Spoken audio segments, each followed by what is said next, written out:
دعا میں کتنا اثر ہوتا ہے؟ کیا دعا تقدیر بدل سکتی ہے؟ جی بدل سکتی ہے. یہ روایت تو کمزور ہے لیکن یہ بات اوریجنلی درست ہے، ایک ایکسیپشن کے ساتھ، کہ جو تکلیفیں آپ کے مقدر میں اللہ نے طے کر دی ہیں نا کہ ان کے ذریعے میں نے آزمانا ہے، وہ دنیا کی کوئی دعا اس تکلیف کو نہیں بدل سکتی.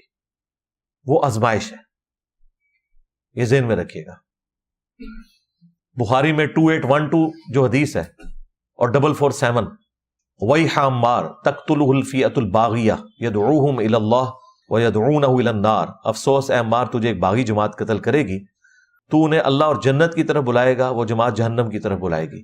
اس کے اینڈ پہ حضرت عمار کہتے ہیں اے اللہ میں اس فتنے سے تیری پناہ میں آتا ہوں. لیکن فتنے میں مبتلا تو ہو گئے، فتنے سے مراد آزمائش. اسی طریقے سے بخاری مسلم میں حدیث ہے، نبی علیہ السلام ایک کنویں کی منڈیر پہ بیٹھے ہوئے تھے اپنی ٹانگیں لٹکا کے کسی صحابی کے باغ میں. دروازے پہ دستک ہوئی، نبی علیہ السلام نے کہا جو کوئی بھی ہے اسے جنت کی بشارت دے دو.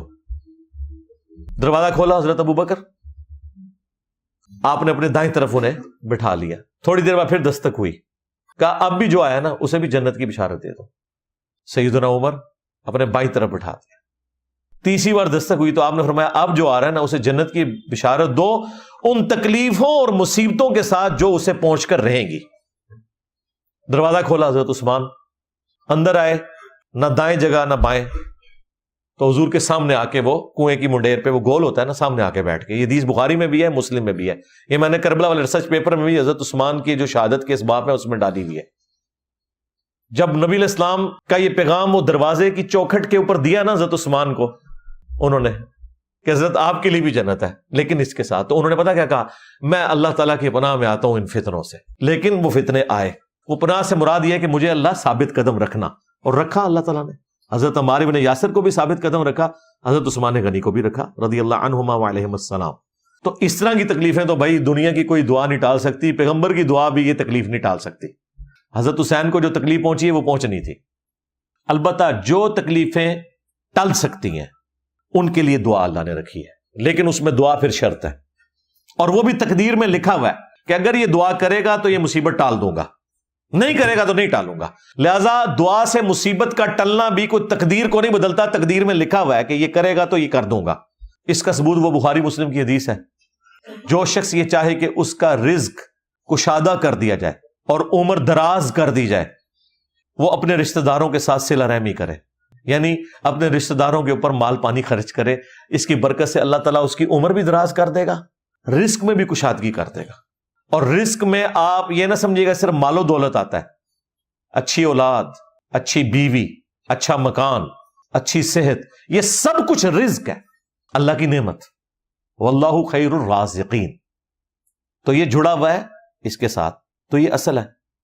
پھر جامعہ ترمذی میں حدیث ہے، جو شخص یہ چاہتا ہے، یہ حدیث مشکات میں بھی ہے، کہ اللہ تعالی مصیبت اور پریشانی میں اس کی دعا قبول کرے، اسے چاہیے جب وہ آسودہ حال ہو، خوش زندگی گزار رہا ہو، اس وقت بھی اللہ کو دعا میں پکارا کرے، تو اللہ مصیبت میں بھی اسے یاد رکھے گا اور اس کی دعا سنے گا. اور ایک اور حدیث ہے جامعہ ترمذی میں، مسند احمد میں، مشکات میں بھی موجود ہے، کہ مسلمان کی دعا رد ہی نہیں جاتی. یا جو کچھ مانگا وہ مل جائے گا، یا اس کے بدلے اللہ تعالیٰ کوئی بہتر نعم البدل دے دے گا، یا کوئی مصیبت ٹال دے گا، یا پھر آخرت کے دن کے لیے وہ دعا سٹور کر دی جائے گی، نیکیوں کی شکل میں آپ کو ملے گی. صحابہ نے جب یہ سنا تو انہوں نے کہا یا رسول اللہ پھر ہم تو بہت زیادہ دعائیں مانگا کریں گے، اگر دعا رد ہی نہیں جاتی، یہ تو نیکیاں بن کے سٹور ہوتی ہے، جس طرح درود شریف اذکار کا ثواب ہے، دعا کرنے کا بھی ثواب ہے، اور یہ ضائع نہیں ہونا، تو ہم تو بڑی دعائیں مانگا کریں گے. تو نبی علیہ السلام نے فرمایا اللہ بھی بہت دعاؤں کو قبول فرمانے والا ہے، تم بہت مانگو گے اللہ بہت کو بھی قبول کرے گا. ادعونی استجب لکم، اے میرے بندو مجھ سے مانگو میں دعاؤں کو قبول کروں گا. قبر کی زندگی میں روح اور جسم کا کیا تعلق ہے؟ یہ برزخی معاملہ ہے جی، تعلق ہے، یہ ذہن میں رکھیے گا.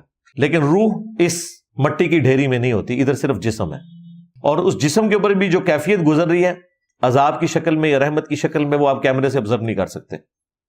وہ ہڈیاں راکھ بھی بن جائیں، اگر وہ جنت میں ہے تو جنت میں. اب یہ دنیا ہی ایک وکھری ہے جس کا کوئی تعلق ہی نہیں اس دنیا کے ساتھ. جب اس دنیا کے ساتھ تعلق ہی نہیں ہے تو یہ سائنس تو دنیا کی زندگی سے ڈیل کرتی ہے نا، فزیکل ورلڈ سے. فرشتے، برزخ، قبر، آخرت، جنت، جہنم، یہ فزیکل ورلڈ کی چیزیں ہی نہیں ہیں. ان کے اوپر یہ رولز اپلائی ہی نہیں ہوتے، اس لیے ان پہ صرف ایمان رکھا جاتا ہے، اسی لیے ایمان بالغیب کہا جاتا ہے ان چیزوں کے اوپر۔ سیدہ ماریہ کیا نبی الاسلام کی بیوی تھی یا لونڈی تھی؟ بہرحال اس میں اختلاف ہے، لونڈی بھی ہوں تو کوئی مسئلہ نہیں، اس میں قرآن میں اجازت تھی اس وقت۔ کیا جنت میں جانے کے لیے مسلمان ہونا ضروری ہے؟ ہاں جی، مسلمان ہونا ضروری ہے، اور جو کافر ہیں ان میں سے بھی ایسے لوگ جو خدا کے ماننے والے ہیں اور ان کو اسلام کا صحیح تعارف نہیں ہوا، یا اہل فطرت ہیں ان تک اسلام کی دعوت نہیں پہنچی، تو وہ بھی جنت میں جائیں گے انشاءاللہ۔ تو اس کے لیے آپ میری یوٹیوب پہ ایک ویڈیو ہے، کیا نان مسلم بھی جنت میں جائیں گے، میں نے تفصیل سے گفتگو کی ہے۔ جو ہندوؤں کے بت ہیں کیا یہ شخصیات ایگزسٹ کرتی ہیں؟ میں بھی جی، مجھے نہیں پتا، may be may not be. ہمارے استاد جو ڈاکٹر اسرار صاحب تھے وہ کچھ لنک جوڑتے تھے، وہ بھی یہ کہتے تھے، میں وثوق سے نہیں کہتا، ڈاکٹر ذاکر نائک بھی کوئی باتیں کرتے ہیں کیونکہ ان کی کتابوں میں بھی توحید تو بڑی زبردست ملتی ہے اور بالکل ننگی توحید ملتی ہے، تو لگتا ہے کہ یا تو کسی پیغمبر کی تعلیمات ہیں بگڑی ہوئی۔ ڈاکٹر اسرار صاحب تو کہتے تھے یہ ابراہیمی جو صحیفے تھے ان کی بگڑی ہوئی شکل ہے، اور وہ یہ کہتے تھے یہ جو براہمن کا لفظ ہے یہ بھی ابراہیم کی بگڑی ہوئی شکل ہے۔ May be may not be, ہم وثوق سے نہیں کہہ سکتے۔ پراپرٹی کا کمیشن حلال ہے یا حرام؟ جو ڈکلیئرڈ ہے وہ تو بالکل حلال ہے، اس میں تو کوئی حرج نہیں ہے، اس کے اوپر میری تفصیلی ویڈیوز ریکارڈ ہے، دھوکہ نہیں ہونا چاہیے اس میں۔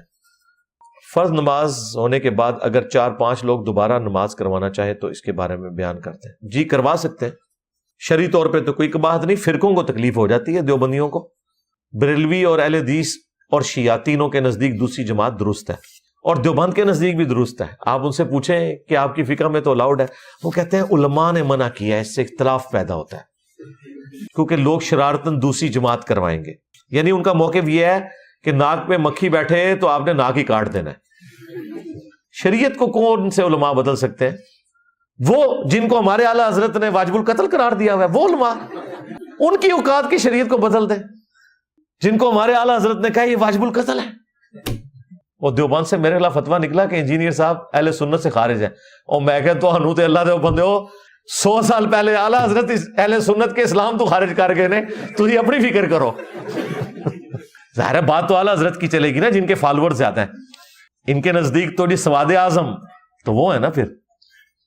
تو بھائی دوسری جماعت درست ہے، جامعہ ترمذی میں حدیث ہے، صحیح ابن حبان میں، ابن خزیمہ میں، کہ ایک صحابی لیٹ آئے تو نبی علیہ السلام نے فرمایا کون ہے جو اپنے بھائی کے لیے قربانی کرے؟ تو ایک صحابی کھڑے ہوئے، دوسری روایتوں میں آتا ہے حضرت ابوبکر صدیق رضی اللہ تعالیٰ عنہ، تو انہوں نے قربانی کی، اور وہ قربانی یہ تھی کہ وہ نماز اپنی پڑھ چکے تھے، اس کے باوجود اس نئے آنے والے بندے نے جماعت کروائی اور انہوں نے پیچھے نفل نیت کیے تاکہ اسے جماعت کا ثواب مل جائے۔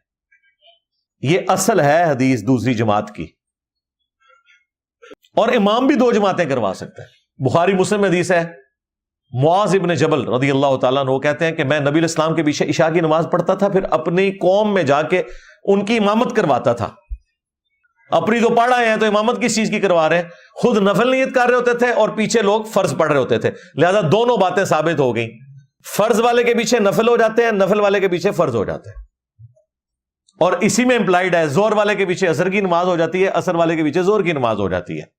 صرف وہ جماعت جو ہے نا اس کا ثواب آپ نے ویل کرنا ہے۔ ایون تراویح میں ایک بندہ لیٹ پہنچا ہے، ابھی اس نے عشاء بھی پڑھنی ہے، تو جو 2 تراویح ہو رہی ہیں ان کے پیچھے عشاء کے 4 فرض نیت کرے، جب امام سلام پھیرے وہ 2 اور ملا کے اپنے فرض پورے کر لیں۔